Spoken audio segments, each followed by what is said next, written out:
Os Vingadores é um filme de abril de 2012 e foi o único filme da Marvel desse ano, sendo o último filme da primeira fase do MCU. Como eu não havia visto o filme do Thor quando eu vi pela primeira vez Os Vingadores, o começo do filme, para mim, não fez tanto sentido, mas agora que tenho essa bagagem, esse começo foi bem mais interessante. Porque, como eu já falei, os filmes da Marvel podem ser vistos separadamente, porém, ficam mais legais se vistos juntos. Por exemplo, Os Vingadores têm uma história fechada, mas é uma continuação direta do que aconteceu no filme do Thor, visto que Os Vingadores é a revanche do Loki, um vilão que no filme do Thor não deixou claro a sua morte. Assim também, como a S.H.I.E.L.D. dar o pontapé para a iniciativa Vingadores, vem do fato do que aconteceu no filme do Thor. Também não é à toa que o filme dos Vingadores começou com os personagens Eric Selvig, Gavião Arqueiro e Nick Fury, visto a cena pós-crédito do filme de 2011 do Thor. Nós estamos em guerra. O que faremos? Onde o começo do filme dos Vingadores vai relembrar todos os outros núcleos. Por exemplo, depois do núcleo do Thor, o filme relembra o segundo Homem de Ferro, reapresentando a Viúva Negra, relembrando que ela é uma espiã e que costuma estar disfarçada, onde a S.H.I.E.L.D. pede para que ela vá recrutar o Bruce Banner. E é legal ver aqui que vai ser justamente a Natasha quem vai ter o papel importante de acalmar o Hulk no segundo Vingadores. Você me enviou para recrutá-lo há muito tempo. Você sabia o que ia acontecer? Onde, na apresentação do Bruce Banner do Marco Ruffalo, eles mostram que o filme do Hulk não foi à toa, porque o filme do Hulk acaba com ele fugindo, e aqui temos o Bruce Banner tentando se esconder em outra favela, só que dessa vez na Índia e não no Brasil. Assim também como há uma pequena cena do Incrível Hulk nos arquivos que o Tony Stark vai analisar. E assim como no filme de 2008, o Bruce Banner conseguiu controlar o Hulk. Não no sentido de estar no comando enquanto ele é o Hulk, mas no sentido de não destruir as coisas sem foco. Afinal, ele vira o Hulk para ajudar na guerra, e consegue distinguir quem são os mocinhos ou os vilões. Obrigado, mas a última vez que eu fui a Nova York, eu quase destruí o Harlem. Depois do Hulk, vem a apresentação do Capitão América, que é a mesma cena da cena pós-crédito do filme do Capitão América, porém mais longa. E um detalhe é que nesse trecho há flashbacks do que aconteceu no filme dele, que estão ali justamente para fazer com que esse seja um filme completo, mesmo sendo uma junção dos outros. Sabe, você até que é bem ágil para um cara mais velho. Por fim, e eu gosto que deixaram ele para o final, temos a reapresentação do núcleo do Homem de Ferro. E fez muito sentido que justamente o Phil Coulson quem foi recrutar o Tony Stark, e não o Fury ou a Viúva Negra, pois foi o Phil Coulson quem foi o primeiro a entrar em contato com o Tony Stark, lá no primeiro Homem de Ferro, onde esse recrutamento vai repetir uma piada do segundo filme do Homem de Ferro, o qual o Tony diz não gostar de receber intimações. Precisa dar uma olhada nisso, assim que possível. Não, gosto que me entreguem Adoro coisas. que me entreguem coisas. O único estranho é a falta do Máquina de Combate, que já estava com a armadura desde o segundo Homem de Ferro. Eu entendo que os primeiros Vingadores tinha que ser no limite dos 6 personagens, mas é estranho pensar que ele foi esquecido assim. Afinal, ele poderia ajudar na guerra. Sabe que eu tava me perguntando o mesmo sobre você? Mas se bem que o Thor foi realmente o último herói a aparecer, de fato, visto que era preciso o Loki aparecer para que houvesse o motivo do deus nórdico descer à Terra. Afinal, a primeira coisa que ele faz é justamente pegar o Loki e mais ou menos explicar o que aconteceu no filme dele em uma conversa entre os dois. Assim também, lá pra frente do filme, quando o Thor e o Loki lutam, é relembrado nessa luta a luta no filme do Thor, onde o Loki engana o Thor com as suas sombras. Mas voltando, nesse sequestro do Loki pelo Thor, é o propulsor do embate entre o trio principal. E eu gosto quando os principais, o Capitão América, o Thor, o Homem de Ferro, se encontram e eles lutem, porque cria uma ação de entretenimento e não uma ação épica, o que dá um contraste quando há uma luta para emocionar, como é no caso do final do filme. Sendo nesse conflito que o Capitão América se mostra como líder sensato, visto que os outros dois dessa, abre aspas, trindade são os mais infantis, e por isso o atrito entre eles. Não fica chateado comigo não, até que você bate bem. E conforme o filme decorre, também é interessante ver como o relacionamento do Tony Stark com o Steve Rogers interfere um no outro. Por exemplo, como o Steve começa aqui aos poucos a desconfiar da hierarquia por conta do Stark, porque eles são uma dualidade na liderança, onde o capitão fica com as questões de comandar e organizar a bagunça, enquanto o Homem de Ferro é mais a ação e a impulsão. Não que o capitão não tenha essa impulsão, mas é menor comparando. Não é à toa que foi o Tony Stark quem foi para o espaço e o Capitão quem ficou na Terra lidando com a situação na Guerra Infinita. Assim como é importante ver o Tony Stark na Guerra Civil, vendo as consequências dessa impulsão. Stark, precisamos de um plano de ataque. Eu tenho um plano. Ataque. Lembrando de cabeça, o Tony Stark tem um desenvolvimento 1000 vezes maior que o Steve Rogers, principalmente por conta do que eu falei no filme dele, do Steve já estar pronto como herói, visto que esse foi todo o motivo dele ter sido escolhido.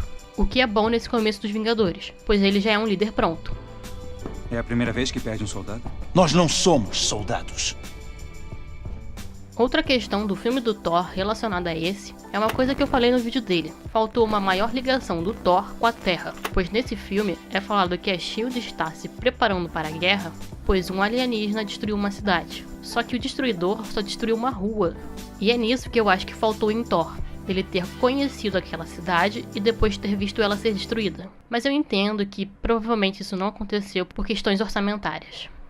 Não foi por acaso Loki ter levado Erik Selvig. Também é engraçado como você tem um grupo de heróis que se recusam em primeiro momento de se unir, mas depois de uma primeira batalha e de uma perda de alguém especial, eles se reúnem para mudar as coisas. É interessante ver que esse é um filme de origem dos Vingadores, da origem do grupo de heróis, onde o desenvolvimento não está nos personagens, que já foram desenvolvidos nos seus filmes solos, mas no relacionamento entre eles. Vocês já comeram shawarma? Tem um lugar que vende shawarma pertinho daqui. Eu não sei o que é, mas quero experimentar. Esse filme, assim como todos os outros da Marvel, não foge da regra da narrativa redonda, não só encaixando os outros filmes nele, mas se encaixando entre si. Alguns exemplos são quando aparece o Homem de Ferro e a sua Torre Stark, que mais tarde vai ser não só aonde a batalha termina, mas a Torre dos Vingadores. Ou na guerra, que o Hulk soca o Thor por conta daquela primeira briga. Assim também como o auto-sacrifício do Stark, remetendo ao que o Capitão falou para ele sobre se sacrificar perante os outros. Porque tinha que ser o Stark quem ia salvar o dia, afinal, foi ele quem começou tudo. Também não é à toa que é o Hulk quem salva o Stark, não porque ele era o único capaz, visto que o Thor estava preparado para pegá-lo, mas porque o Stark falou no começo do filme ao Banner que o Hulk poderia ser usado para o bem e para ajudar os outros, e não como uma maldição. O Hulk salvar ele pode ser consequência desse discurso. É um belo sentimento. Salvou? Pra quê? Temos que descobrir. É também nos primeiros Vingadores que se estabelece as cenas de guerra contra os Minions, previamente, entre aspas, testado no segundo Homem de Ferro. A gente aqui tem os exércitos do Loki, depois os clones do Ultron, no segundo filme, e mais pra frente, a Batalha de Wakanda, no terceiro filme. Sendo essas guerras uma forma de distinguir os filmes de grupos e os filmes solos. A própria Liga da Justiça absorveu essa fórmula, onde essa guerra deve ter sido uma razão para o grande estouro do filme, visto que nunca houve tanto efeito e ação antes. Sobre a representação feminina, ao mesmo tempo que eu gosto que a Viúva Negra seja usada mais no sentido da inteligência, da infiltração e de descobrir as coisas, indo contra a força bruta, afinal, ela é a espiã desse universo, não consigo não achar clichê que seja o papel da única personagem feminina dos Vingadores. O clichê que eu digo é que é justo a mulher quem não vai apelar para a força bruta.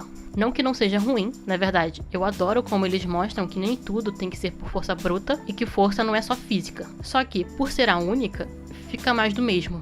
O que me leva ao fato do filme ter só 2 personagens femininas no geral, onde a agente Hill realmente se comporta como uma agente, mas ela está ali como o braço direito do Nick Fury, onde a Viúva Negra é a única entre 6 homens brancos heterocis. Ela tem um papel importante. Como eu disse, ela é a espiã que descobre os planos do vilão e sabe como impedi-lo. Mas eu diria que é o mínimo, né? Outro ponto positivo é que toda a questão dela com o arqueiro é colocada como amizade e parceria no segundo filme. E isso é ótimo. Reassistir esse filme sabendo que eles são só parceiros de trabalhos é ótimo. Nada contra romances, até porque eu shippo Viúva e Hulk. Mas até então, tirando a Darcy do Thor, todas as personagens femininas estavam ali ou como enfeite, ou como romance, ou como ciúme do romance. Então, ter essas 2 personagens sem romance é ótimo. É a amenizada da sexualização da personagem, comparando com o Homem de Ferro 2. Não estou falando que não tem, afinal não vi ninguém revoltado com a Viúva Negra. Mas, diferente do segundo Homem de Ferro, ela passa mais tempo com o uniforme do que disfarçada para agradar o alvo. Na verdade, a gente só vê ela disfarçada naquele começo. Resumindo, eu gosto da Viúva Negra, porém é aquele negócio, ela é a única. Capitão, nada disso vai adiantar se não fecharmos o portal. Nossas armas não fariam efeito. Talvez não tenha a ver com armas. No final do filme, também é colocada a semente da desconfiança dos civis contra os Vingadores. É uma cena bem curta, mas já foi colocada a semente do potencial guerra civil, assim como o Tesseract é levado para Asgard para ser protegido, e o cetro do Loki fica na Terra, onde será usado para criar o Visão. Na primeira cena pós-crédito, parece que aqui começamos a transição de 2 cenas pós-crédito. A primeira falando algo sério, e a segunda sendo uma coisa mais bobinha. Na primeira cena, sobre a continuação, é mostrado Thanos, que está primeiramente ligado com os primeiros Guardiões e depois com o último Vingadores. E a segunda cena pós-crédito, temos os Vingadores lanchando na lanchonete falada pelo Stark no final do filme. Na bilheteria, temos a explosão oficial do MCU, batendo seu primeiro bilhão, lucrando 1 bilhão e 300 milhões, onde o filme só custou 220 milhões. Com certeza a Marvel não teria ido tão longe se não tivesse essa explosão. O lucro com o filme dos primeiros Vingadores pagou a segunda fase inteira da Marvel. Eu fui somar os custos dos 6 filmes que viriam depois, e somando esses custos, de todos eles, Homem de Ferro 3, Thor 2, Capitão América 2, Guardiões das Galáxias, Vingadores 2 e Homem-Formiga, todos eles dão 1 bilhão 205, sobrando ainda 95 milhões. Tudo isso veio de você. Bem, vocês podem ter percebido que houve uma mudança na distribuição desses vídeos, digamos assim. Mas mesmo que o filme do Ultimato já tenha lançado, eu vou continuar com essa série até chegar ao Ultimato, só que vai ser numa frequência bem menor, comparando com antes. Então, se você gostou desse vídeo, clique no gostei, compartilhe e inscreva-se no canal para acompanhar. Eu sou Juliana e até!